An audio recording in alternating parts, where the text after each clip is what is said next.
عرس میں ہم اور آپ شرکت کرنے کی سعادتیں حاصل کر رہے ہیں۔ اللہ تبارک و تعالی اہل سنت والجماعت کو حقیقی معنی میں اپنے بزرگوں کو سمجھنے، مزارات کی حقیقت سمجھنے، عرسوں کی حقیقت سمجھنے کی توفیق عطا فرمائے۔ مختصر وقت میں انشاءاللہ کچھ پیغام میں دینے کی کوشش کروں گا۔ ارشاد۔ پیغام کیا؟ حقیقت یہ ہے کہ دل کا درد آپ تک شیئر کرنے کی کوشش کروں گا۔ آپ جتنا محسوس کر لیے آخرت آپ کی اتنی اچھی رہے گی، محسوس نہیں بھی کریں گے تو مجھے میرا ثواب مل جائے گا۔ اولیاء کرام کے عرس کرنے کا مقصد کیا ہے؟ گھوگو جھارا یہ بستی کا نام ہے نا، کچو باری ہاٹ میں ہم لوگ بیٹھے ہیں اور تعداد الحمدللہ بڑی دکھ رہی ہے۔ محب محترم حضرت مولانا شمیم اختر نوری صاحب، ہم لوگ بچپن سے ساتھ میں رہے۔ حضرت ابھی فرما رہے تھے کہ اس سے پہلے آپ بھی فرما رہے تھے پبلک کو کہ پبلک ادھر آ جائے ادھر آ جائے۔ جس عرس کمیٹی والوں نے اتنا بڑا تفریح گاہ وہاں کھول کے رکھا ہو اور پھر وہ عرس کمیٹی والے یہ چاہیں کہ پنڈال میں لوگ بیٹھ جائیں، تفریح پسند قوم کے لیے تفریح کا انتظام بھی ہو، اور پھر ہم لوگ سوچیں کہ لوگ یہاں کر کے بیٹھے ہیں، وہ بیوقوف لوگ تھوڑی ہیں۔ تفریح تو ان کی وہاں رکھی ہوئی ہے اور ہم نے ہی اہتمام کیا ہے، ہماری کمیٹی والوں نے ہی اہتمام کیا ہے، اور ٹھیک ٹھاک جس کو عرس سے دور تک کوئی واسطہ نہیں، عرس سے بزرگوں سے جن کا دور دور تک کوئی لینا دینا نہیں، وہ ساری تفریح گھومنے پھرنے کے سامان کمیٹی والوں نے صرف تھوڑی سی اس کی چندہ کے لیے کہ ان کے تھوڑا سا چندہ ہو جائے گا، سب کوئی اپنی اصلاح قبول کرے۔ آج کل ہمارے یہاں ایک بڑی برائی یہ ہو گئی ہے کہ سب چاہتے ہیں کہ کسی اور کی اصلاح ہو، میری اصلاح نہ ہو۔ سب کی اصلاح ہونی چاہیے، علماء کی بھی اصلاح ہونی چاہیے، عرس کمیٹی کی بھی اصلاح ہونی چاہیے، پبلک کی بھی اصلاح ہونی چاہیے۔ کیا بات ہے! علماء کی اصلاح تو یہ ہونی چاہیے کہ گھوگو جھارا کے علماء کرام کہاں تھے جب یہ سارا سسٹم یہاں بیٹھ رہا تھا؟ آپ کی ذمہ داری تھی کہ کمیٹی کو مشورہ دیتے، کمیٹی علماء کے مشورے کو قبول کرتی، اور یہ پھر پاگل خانہ یہاں جمع نہیں ہوتا۔ تو جتنے لوگ یہاں آنے کے ہوتے یہی آتے، اور جو یہی آتے وہی ہمارے لوگ ہیں۔ جو آ کر اس تفریح گاہ میں گھوم کر واپس چلا گیا، اس سے تو ہمارا کوئی لینا دینا ہی نہیں، اور نہ ہی بابا قمر کو ان سے لینا دینا ہے، اس کو کسی سے کوئی لینا دینا نہیں۔ اب ایک بات میں یہاں شامل کر کے اپنی گفتگو آگے کرتا ہوں۔ آپ یقین کریں، علاقے میں جلسہ کریں، عرس کریں، جو بھی کریں، جتنا پیسہ جہاں سے وصول کرتے ہیں اللہ کی بارگاہ میں اس کا بھی سوال ہوگا، اور پھر وہ پیسہ وصول کر کے چندہ کہاں پر خرچ کیا اللہ کی بارگاہ میں جواب اس کا بھی دینا پڑے گا۔ آج سیکریٹری، خزانچی، کمیٹی کے صدر، کمیٹی کے سارے ارکان بننے کے لیے لوگ مرے جاتے ہیں، لیکن یقین کریں جب قیامت کے دن ان جلسوں کا حساب ہوگا، جب قیامت کے دن ان عرسوں کی چندوں کا حساب ہوگا اور اللہ کی بارگاہ میں پیشی ہوگی، خدا کی عزت و جلال کی قسم، علماء کی موجودگی میں بڑی بے باپی کے ساتھ یہ حقیقت بیان کر رہا ہوں کہ جب یہ کمیٹی کے لوگ اللہ کی بارگاہ میں حاضر ہوں گے، اس وقت وہ یہ افسوس کریں گے کہ ہم نے اس طرح کا پروگرام کیوں کرایا، اس طرح کا جلسہ کیوں کرایا۔ قیامت کے دن بڑی پکڑ ہو جائے گی۔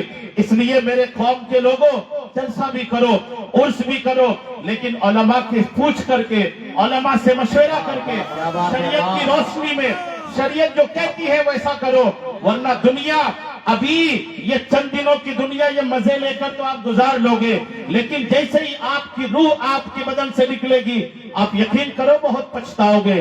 اس لیے میرے قوم کے لوگوں، عرس کمیٹی والوں، آپ بھی سنو کہ اب اگلے سال جب پروگرام کرو، خدا کے واسطے ان پاگل تفریح گاہوں کو نہ کرو۔ دربھنگہ سے آپ کا واسطہ کیسا ہے؟ صرف یہی واسطہ ہے آپ کا کہ دربھنگہ کے مشائخ آئیں، آپ آگے پیچھے گھوم لو، اور گھوم کر کے پھر یہ جب چلے جائیں آپ اپنا رخ کر لو۔ دربھنگہ کا عرس کیوں نہیں دیکھتے آپ؟ جب آپ دربھنگہ عرس میں جاتے ہیں تو کیا دیکھنے جاتے ہیں؟ دربھنگہ کے عرس کی کمیٹی میں بیڑی پی کر اور وہ لنگر لائن لگا کر کے کھا کر آ جاتے ہو کیا اس لیے بس دربھنگہ جاتے ہو؟ سرکار بابو حضور 3-4 دن کی نیند غائب کر کے آپ کے لیے جو ان مشکل حالات میں آپ سے ملنے کے لیے بیٹھتے ہیں اور اس بھیڑ میں بھی نیند گوا کر کے بھی آپ سب سے مسکرا کر کے جو ملتے ہیں وہ اس لیے ملتے ہیں کہ جو آپ وہاں دیکھو وہیں چھوڑ کر آ جاؤ. کیا دربھنگہ کے عرس میں بھی یہ ہوتا ہے؟ کیا دربھنگہ کے عرس میں بھی اس طرح بے پردہ خواتین کو لا کے بٹھا دیا جاتا ہے؟ کب سدھریں گے آپ؟ علماء کی بات کب مانیں گے؟ اے عرس کی انتظامیہ، اے گاؤں کے میرے لوگوں، سب اس بات کو قبول کرو کہ خدا کے واسطے عرس کو عرس کی طرح ہی رہنے دو. اگر آپ نے عرس کو میلہ بنایا تو پھر ان بزرگوں کا فیض بھی آپ کو نہیں ملنے والا. آپ کو کیا لگتا ہے ہندوستان میں بزرگوں کا فیض مل رہا ہے؟ بزرگوں کا فیض کب سے بند ہو چکا ہے. اگر بزرگوں کا فیض اس ہندوستان میں اب بھی جاری ہوتا تو ہندوستان کی زمین ہمارے لیے اتنی تنگ نہیں ہوتی. ہندوستان کی وہ زمین جس پر ہم تاجدار تھے، ہندوستان کی وہ سرزمین جس میں ہم نے حکومت کی ہے، لال قلعہ کی دیواریں، تاج محل کا وہ بلند پایا عمارت ہماری حکومت کی گواہی دے رہی ہے. لیکن آج ہماری کنڈیشن کیا ہے؟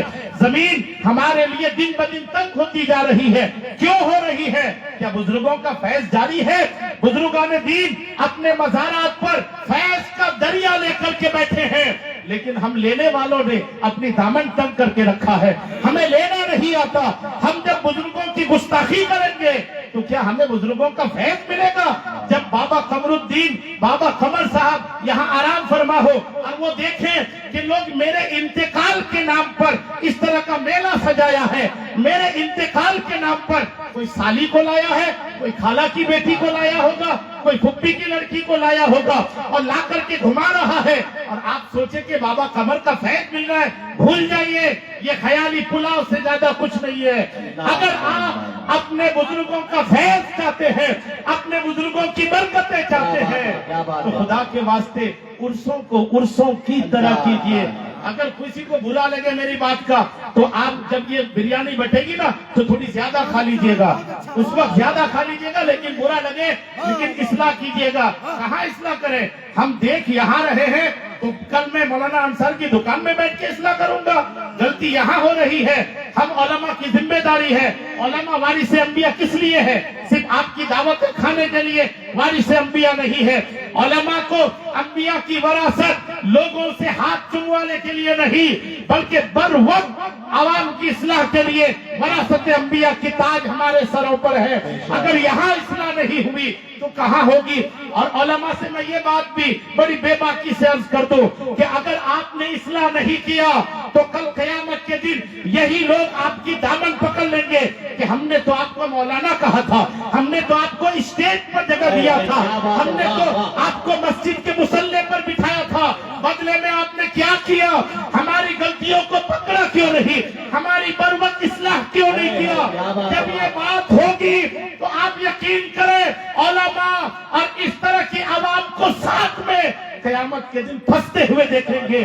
اس سے پہلے کہ میری قوم میری ذات پھنس جائے، میں سب کی طرف سے ببانگ دہن اصلاح کر رہا ہوں کہ اس طرح کا عرس ہمارے اہل سنت والجماعت کے شیوا میں نہیں. اہل سنت والجماعت کا عرس دیکھنا ہے دربھنگہ چلے جاؤ، اہل سنت والجماعت کا عرس دیکھنا ہے کبھی بریلی چلے جاؤ، اعلیٰ حضرت کی بارگاہ میں عرس رضا پہ حاضری دو، پھر آپ دیکھو گے کہ عرس کہتے کس کو ہے، عرس کس چیز کا نام ہے. اگر آپ نے اصلاح نہیں کی، یہ اس طرح کا عرس آپ نے جاری رکھا، آپ یقین کریں ثواب کم گناہ زیادہ کر کے آخرت آپ کی پھنستی بھی نظر آئے گا. قبر میں جا کے سدھریں گے لوگ ٹھیک، یا فرشتے آئیں گے بتانے کے لیے؟ کوئی فرشتہ نہیں آئے گا بتانے، کوئی جنات نازل نہیں ہوگا بتانے. علماء جو بات بتاتے ہیں ان باتوں کو توجہ سے سن کر ان باتوں پہ عمل کریں. لوگوں کو کیا لینے دینی؟ جو پبلک ہمارے پنڈال میں بیٹھی اس کی 20 گنا پبلک یہاں وہاں گھوم رہی ہے. جی گھومنے کا انتظام ہم نے کیا ہے؟ یہ تھوڑی ایسے گھوم رہے ہیں. اب بالفرض مانے یہ سارا گھومنے کی تفریح نہیں ہوتی تو لوگ کیوں وہاں ہوتے؟ بلا وجہ کوئی پاگل تھوڑی وہاں کھڑا ہوتا. وہاں کھڑے ہونے کا انتظام ہم نے کیا. اور اس کے بعد پھر کل بات ہوگی وہ لوگ تو اسٹیج میں آتے ہی نہیں، آتے ہی آئیں گے کیوں بھائی؟ آپ نے ادھر انتظام کیا ہوا ہے. خدا کے واسطے اپنے جلسوں پہ توجہ دیجئے. ایک بات ہمارے علماء کہتے ہیں، کیا کہتے ہیں ہمارے علماء؟ آج ہمارے علماء کہتے ہیں کہ جب مغلوں کی حکومت تھی، دوسرے لوگ جب آکسفورڈ بنا رہے تھے، دوسرے لوگ جب بڑے بڑے یونیورسٹی بنا رہے تھے، تو ہمارے لوگ تاج محل بنا رہے تھے، ہمارے لوگ لال قلعہ بنا رہے تھے، جو ہمارے کسی کام کا نہیں۔ اور جب آج سے 30 40 50 سال گزرے گا نا، تو اس دور میں لوگ کہیں گے کہ اس دور کے بارے میں کہ اس دور کے غیر لوگ بڑے بڑے اسکول بنا رہے تھے اور ہمارے لوگ عرسوں میں بہت فضول خرچیاں کر رہے تھے، جلسوں میں بہت خرچ کر رہے تھے۔ آج ہمارے بچے غیروں کے اسکول میں پڑھ کر کے صرف نام کا مسلمان رہ جاتا ہے۔ آپ کا بچہ اگر کسی بڑے اسکول میں پڑھتا ہے تو آپ اپنے بچے کی ایکٹیویٹی پہ دھیان دیں گے تو آپ احساس کریں گے کہ میرے بچے سے دین نکلتا جا رہا ہے۔ ہمارے بچوں کے دین کو لوٹنے کے لیے بڑے بڑے اسکول ہیں، ہم اپنا دین لٹوانے کے لیے بڑی فیس دے کر کے اپنے بچوں کو ان کے اسکول میں جمع کرتے ہیں۔ آخر ہمارا اسکول کیوں نہیں ہے؟ ہمارا یونیورسٹی کیوں نہیں؟ ہمارے کالج کیوں نہیں؟ جب دنیا آج سے 30 40 سال کے بعد آج کی تاریخ کو پلٹے گی تو اس علاقے کے مسلمانوں پر تبصرہ ہوگا کہ جس وقت قوم کو اسکول کی ضرورت تھی، جس وقت قوم کو کالج اور یونیورسٹی کی ضرورت تھی، اس وقت لوگ جلسوں میں، کانفرنسوں میں اور عرسوں میں فضول خرچیاں کر کے اپنا پیسہ یہاں خرچ کر رہے تھے، تو اسکول کیا کوئی فرشتہ کے بنائے؟ کہاں خرچ؟ آپ کو ابھی تک یہ نہیں آیا ہے کہ آپ کو کہاں خرچ کرنا ہے اور کہاں خرچ نہیں کرنا ہے۔ اللہ اولیاء کرام کیا تھے بھائی؟ کبھی اولیاء کرام کی زندگی پڑھے آپ؟ عرسوں میں صرف آ جاتے ہیں، اب عرسوں میں آنے والے بھی سب ٹھیک سے تھوڑی حاضری دیے ہوں گے، اور جو کنڈیشن ہے مجھے نہیں لگتا بابا یہاں پر ہے جی، بچے ذمہ داری سے عرض کر رہا ہوں، مجھے نہیں لگتا ان کی روح یہاں پر ہے۔ یہ بکواس دیکھنے کے لیے ان کی روح یہاں آئے گی، یہ منظر اور میلہ دیکھنے کے لیے ان کی روح اللہ والے ہیں۔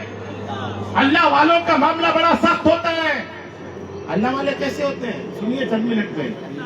اللہ والوں کا معاملہ صرف اللہ والوں کی زندگی کا ایک پہلو میں واضح کرتا ہوں، وقت چونکہ بہت کم ہے، کیونکہ وہ دل کا درد جو میں نے آ کر کے دیکھا نا، یہ بیان نہیں کرتا تو رات تک مجھے بخار آ جاتا ہے۔ اس لیے معذرت کمیٹی والوں سے، مجھے تو بولنا تھا، میں بول کے گیا۔